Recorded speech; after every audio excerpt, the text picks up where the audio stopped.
Hello, my name is Ryan Sterry, and I am currently a regional dairy educator for UW Extension in northwestern Wisconsin. Today we are talking about strategies to price standing hay for the 2022 growing season. Our objectives are to aid buyers and sellers in their communications and to discuss some of the considerations you may want to incorporate into your negotiations. I wanted to start out this presentation with a couple helpful tools. Whenever we talk about pricing standing hay, determining yield needs to be part of the discussion, along with how we will store the feed and do we have the storage capacity. This series of Excel spreadsheets by Emeritus Extension Specialist Brian Holmes are great tools for sizing storage structures. They can also be used to estimate the amount of feed in storage if weights going into storage are unavailable. In a perfect world, all farms would know their costs of production, including harvest costs. We know that's not reality though. Wisconsin, Iowa, and Minnesota each publish a custom rate guide. Some are based on farm surveys and custom operator surveys, and some might use formulas based on depreciation, fuel use, and other associated factors. These tools are useful starting points for things like mowing costs, merging or raking, and chopping costs. A few basic considerations for establishing standing hay values include 1. Determining the yield, 2. Determining the harvest costs, and 3. Assessing the current market. Within yield, we need to consider a few other factors. Stand density heavily influences yields, along with the cutting number, and is the arrangement for the full growing season or a specific cutting during the growing season. On average, first cutting should be our greatest yielding of the growing season. This chart illustrates the average yield distribution by the cutting number. On the left here, we have the cutting number, and then whether we're in a 4-cut or a 3-cut system for the growing season.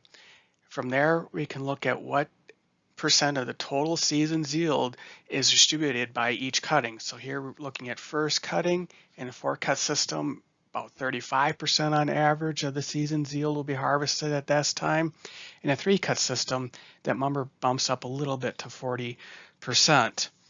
So just as an example, we're going to pick a field that for the growing season has an average yield of 4 tons per acre. We're not purchasing this field for an entire growing season though. We're just going to pick one cutting. And we're just going to pick this 4th cutting in a 4-cut system, which gives us an average of 20%.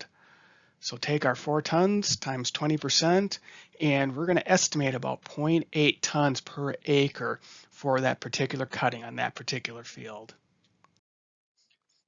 What would you estimate is the average alfalfa yield in Wisconsin?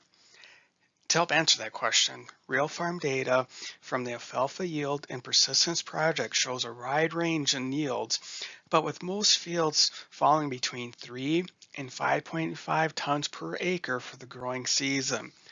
4 to 4.5 tons per acre was the median or most commonly observed yield.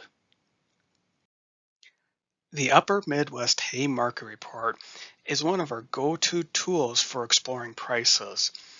The report breaks down quality tested auction results by quality grade and bale type. So we have a few things going on in this chart, but if we look at our left-hand column here, we have the hay grade, prime, grade 1, 2, 3, and so forth, with the definitions based on relative forage value or relative forage quality. So in the case of prime, these are quality tested auction results with values of 151 or greater. Next, we can break this down by bale type, small squares, large square, or large round bales. And from there, we look at the average price and then a minimum or maximum price. So for the example that we're going to use coming up, we're going to look at a prime, what we call dairy quality hay, and we're going to use large squares as our reference price. Oftentimes we see a premium on small squares, and we see it here, but that's based more on the extra handling and labor associated with small square bales than necessarily the forage quality alone. With large rounds, sometimes those bales might come at a little bit lower price on average because we don't know about storage, if they're wrapped or not wrapped, stored inside or outside. So especially when we're looking at our upper qualities of hay, oftentimes we'll pick this large square as a reference price. Now, there's not a right or wrong with this. Sometimes I've seen people take more than one value and average them, or if we think we're somewhere between prime and grade one, just an example, we can take these two values here, this 231, 195, and average those as well. Again, it depends on your specific situation, but these are public auction results, and so it's a good tool out there to do some price discovery. So we're going to go through a short example now of how two parties might approach pricing a field of standing alfalfa hay.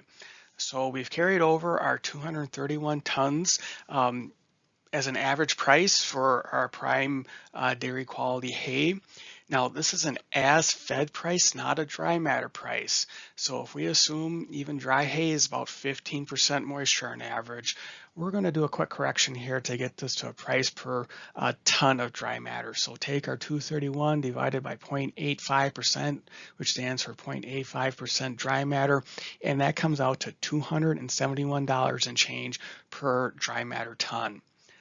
Now, one thing we need to talk about when doing its pricing example is adjusting for weather risk. And this can be a little controversial, but it's something we have to talk about. So common ranges are 15% to 25% used to make this adjustment. And what this really is saying is the person buying the standing field, they're taking the risk that they're going to fight the weather, that they might have a delayed harvest if we hit a rainy spell, may not get the quality that we first desired, those things, so on and so forth. And so we'll take that $271 per ton dry matter, and let's say we pick 20% here as our adjustment factor. It comes out to $54.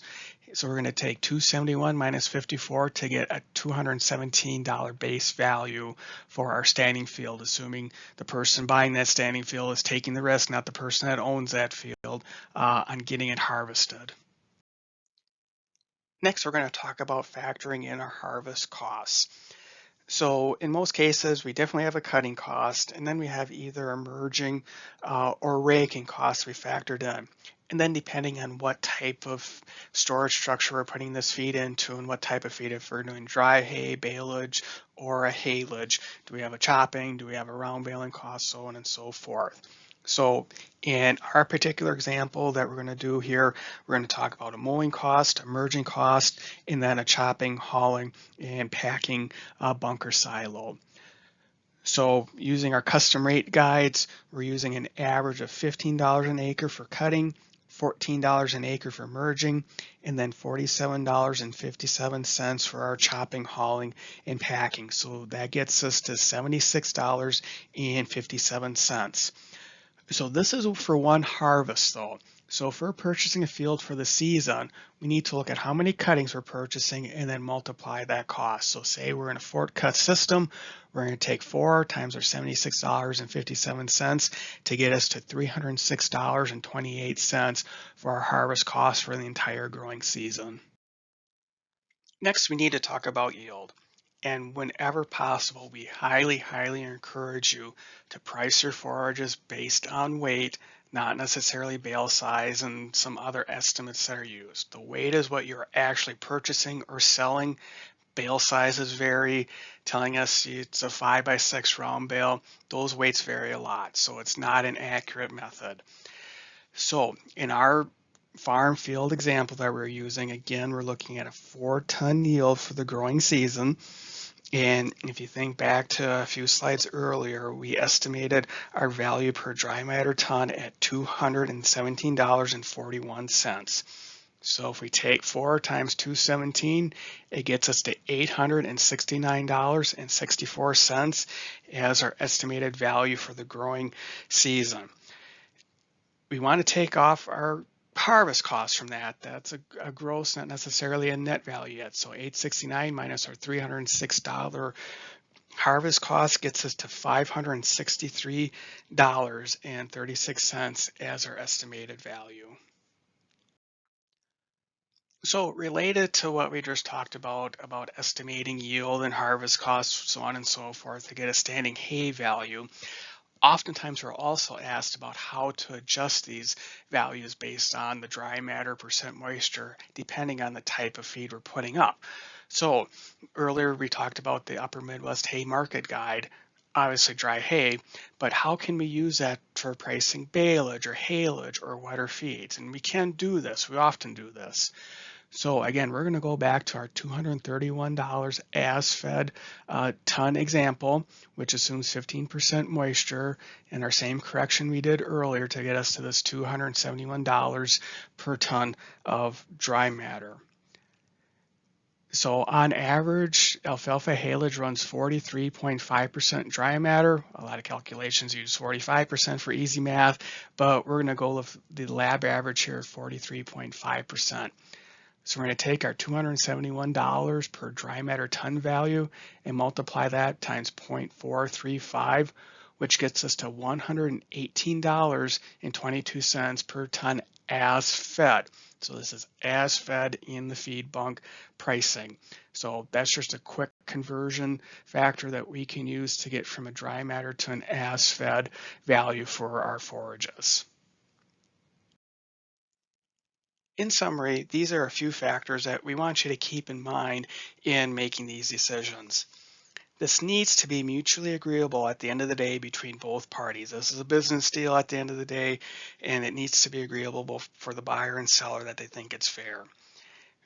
We encourage you to measure yield instead of guess whenever possible. And again, let's do pricing based on ton, not on feed in a bunker, not on bale size, so on and so forth. And finally, we weren't able to elaborate it on much here in this particular presentation, but quality does play a factor. And obviously going back to Upper Midwest Hay Guide, when we look at those quality factors on there, pricing does vary greatly between the top end and the low end.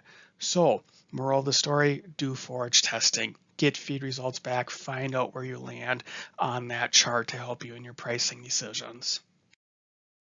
So with that, thank you for joining us today. If you have any further questions, you can either contact myself or Michael Geisinger. Between Michael and myself, we are the regional ag educators in northwestern Wisconsin, covering Barron, Pierce, Polk, and St. Croix counties. Thank you.